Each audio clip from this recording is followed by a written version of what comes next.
Hi, I'm Dr. Lisa Olson from the Smart Weight Loss Coaching podcast.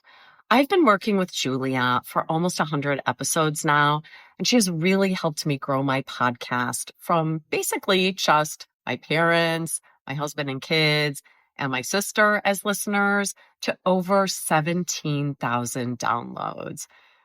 I mean, the amount that she expanded my audience went way beyond my expectations. She really blew my mind. I have quadrupled the number of downloads over the past 12 months. Julia has been so much more than just my podcast teacher. She has been like a partner to me, really taking an interest in my program and helping me more than I ever could have asked for. I highly recommend Julia. How amazing is that? I am so grateful that Dr. Lisa shared her experience. And if her story resonated with you and you're thinking, wait, I want results like that too, that is exactly what we're doing inside the Podcast Growth Collective.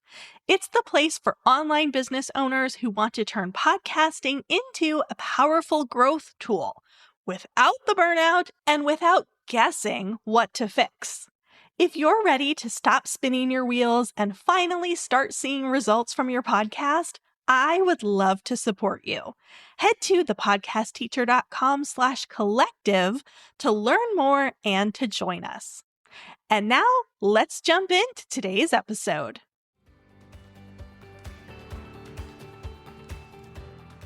Hey, and welcome back.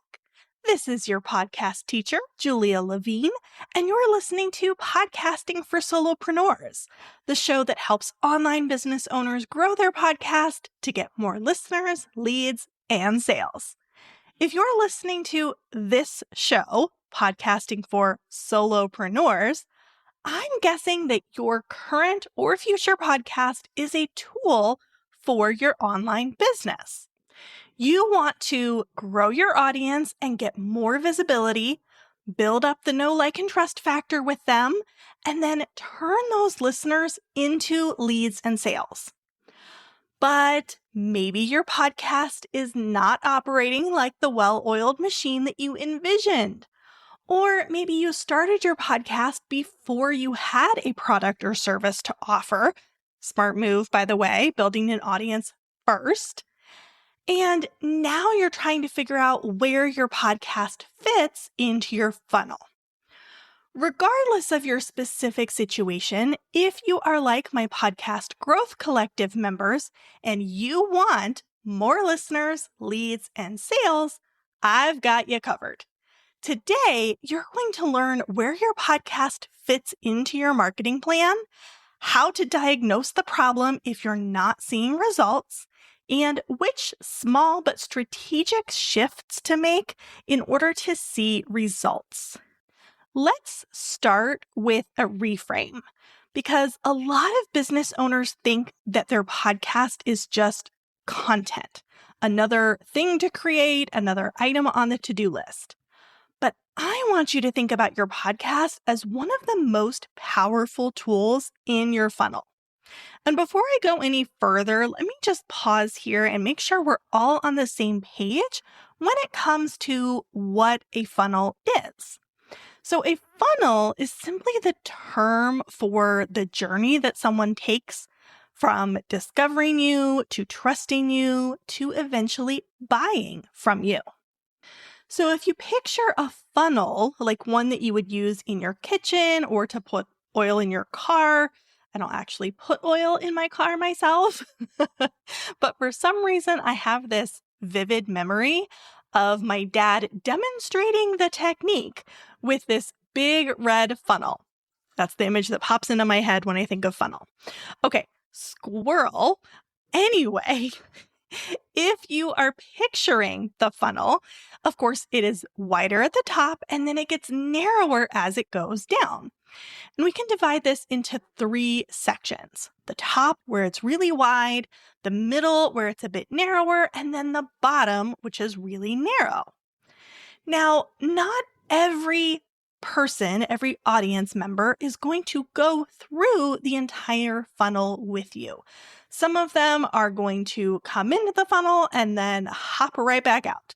They are not going to continue down that path and get narrower and narrower.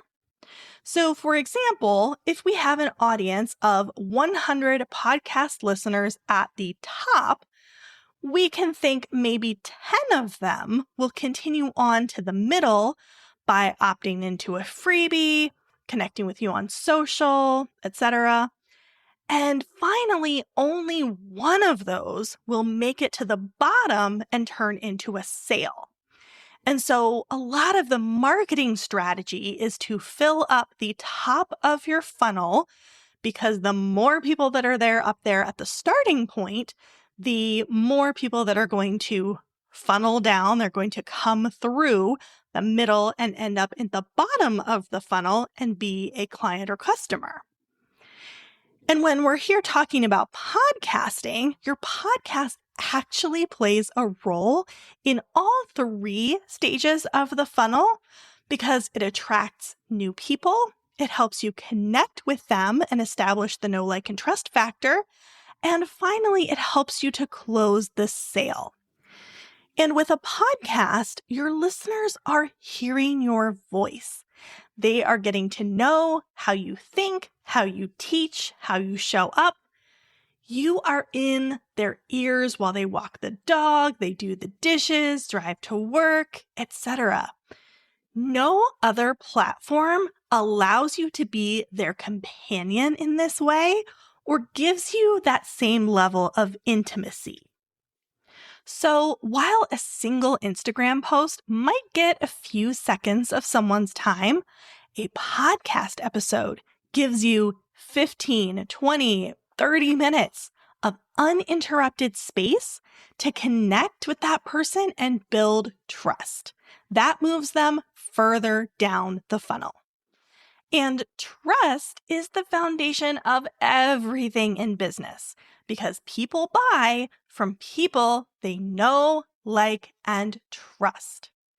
So while your podcast is a really, really important part of your funnel and overall marketing strategy, it does not operate independently.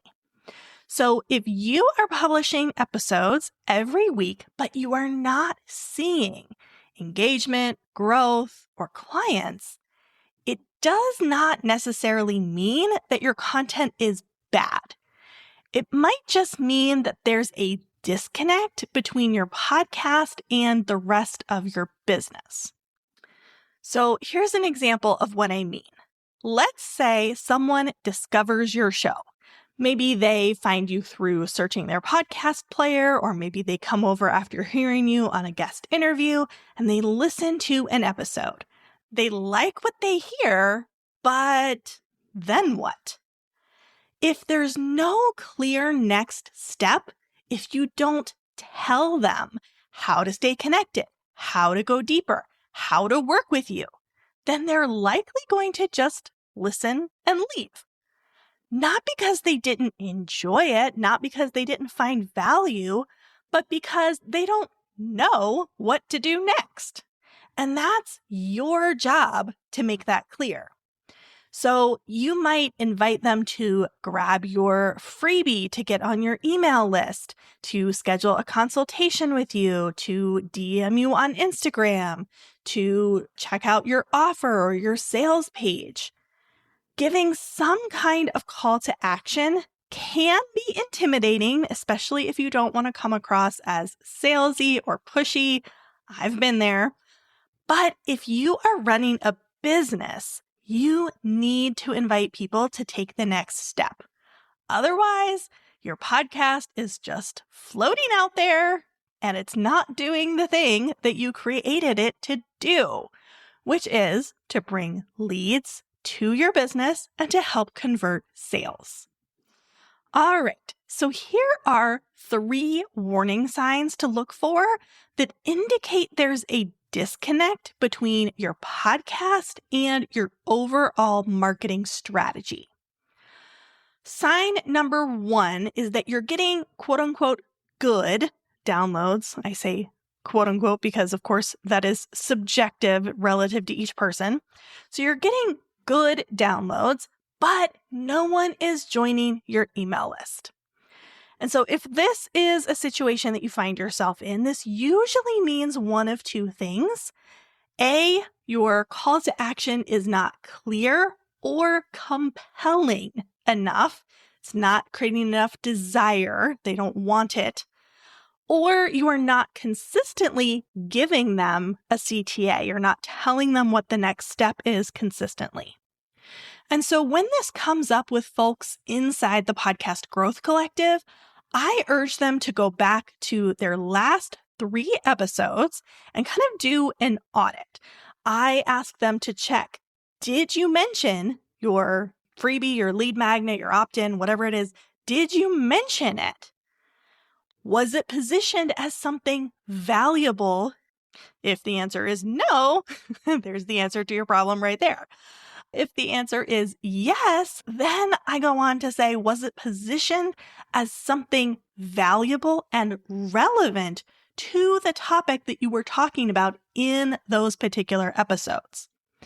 And then finally, I ask if they said it once within the episode or in multiple spots within the episode. I find that a lot of people just want to tack their CTA onto the end of their episode, like the very last sentence, and that makes it really easy for your audience to miss it. So instead, try weaving it into your content naturally several times and then reiterate it in the closing. Okay, sign number 2. People say they love your podcast, but then they're not becoming your clients. This is a sign that your podcast is building trust, which is great, but it's not building momentum towards your offers. And this was me early in my podcast journey. I kept getting really, really great feedback. Julia, I love your podcast. It's amazing. It's so helpful. But there wasn't a lot of action. They weren't taking the next step. And so I had to stop and look at the connection between my episodes and then what I was selling. And now that I've cracked the code on this, I help students in the collective ask themselves, are your episode topics leading into the kinds of problems your offer solves? Is your content aligned? Also, are you making it obvious that you even have something to sell? Are you talking about your products and services? And finally, do your listeners understand who your offer is for, that they know it's for them, and how it will help them?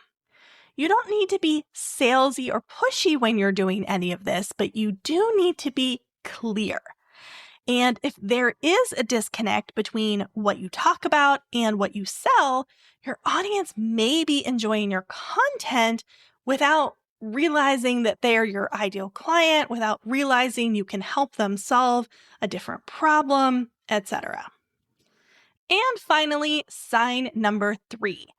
You are promoting your offer, you're giving that CTA, but no one is taking action. So if you are sharing links, you're promoting your program, you're giving calls to action, but you're not getting clicks, you're not getting opt-ins, you're not getting conversions, there's usually a breakdown in one of 3 different places. So first, your audience is not the right fit for your offer. I see this a lot of times with people who maybe have pivoted or shifted a little in their business. Their podcast audience is not quite aligned with the direction that they're currently going in and their current business offerings. The second place is that it could also be that the offer is not being presented in a way that feels urgent, like it's solving that pain point. It doesn't feel relevant to that person. I'll get that at some point, or maybe I don't really need that. It's not being framed in an effective way. Or finally, they're just simply not listening to the whole episode, and therefore they're not hearing your CTAs that you're weaving in throughout your content. And that, of course, is a retention problem, which I've talked about in some other episodes. So if you are promoting your offer, but no one is taking action, I want you to audit your most 3 recent episodes and kind of take a step outside and look at it from a listener's perspective. Analyze if the offer that you have is being positioned as a solution to the topic that you are covering. Is there a direct correlation? Is there overlap in the content? I also want you to look at, are you offering just one clear call to action? Not multiple. I know that's super tempting, but one call to action is key. And finally, analyze your delivery. Are you using casual and confident language, or do you sound kind of awkward, hesitant, or you're rushing through it when you're giving that CTA? Sometimes a small tweak in messaging, like being more specific about what they'll get or who it's for, or simplifying your messaging, can make a big difference. So if any of these signs seem familiar, you're getting good downloads, but no one's joining your list, people are saying they love your podcast, but then they're not becoming clients, or you're promoting your offer, but no one's taking action, I want you to know that it does not mean your podcast is bad or that it's not worth it or that you should just give up. It just means that it's not fully integrated with your larger business marketing plan yet. And this is such a common issue among solopreneurs and online business owners in general, especially those of us who value creating good content and genuinely helping our audience. But the truth is, if your podcast is not aligned with your business strategy, it's always going to be falling a little short. It's always going to feel like extra effort without the reward. And this is exactly one of the things we work on inside of the Podcast Growth Collective, how to take your existing show and make sure it is fully integrated with your larger business plan. How to take your existing show and make sure it is aligned with your messaging, it's connected to your lead gen, and is supportive of your offers.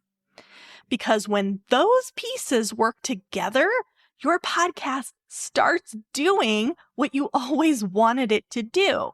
It attracts, retains, and converts your listeners into leads and sales. And not just once in a while, but consistently, week after week. You can learn more about the collective at thepodcastteacher.com/collective. I would love to see you there and support you. Until next time, happy podcasting.